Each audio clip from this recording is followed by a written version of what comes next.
So, wrist is linked. Wrist is linked. Wala ako ng tatlo. Sa head. Hindi ko man na-videohan. So, narrow, broad, grabat. Tatlong tupid. Hindi yung sa group 1, hindi ko na-video. Yung tatlo. Yung sa head. Sa GC, sarang pag-ibig na tayo. Okay. Kaya natin ito Genesis. So, ganito siya. Lagay mo sa lamesa. Okay, lagay mo sa lamesa. Okay, asan yung apex? Ito, na. Nakaano siya? Itong nasa isa, iikot mo pataas, gumawa ka ng bilog.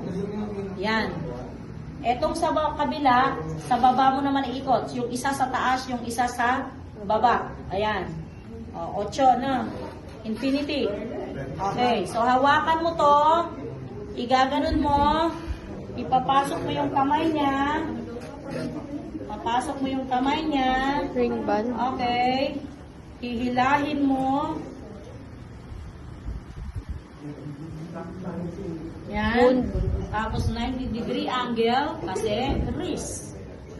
Pwedeng kumalaw ang shoulder. Kaya 90. At hindi pwedeng kumalaw ang shoulder, 45. 90 sa 45. Example, affected yung kanyang shoulder. Tapos yung wrist niya. So, itataas mo yun. 45. No? Oh, so yan. Wrist is linked. Ito pa ng tawag format na to eh. Ano ito ka na? Pagdadek. Pagdadek, alam yan.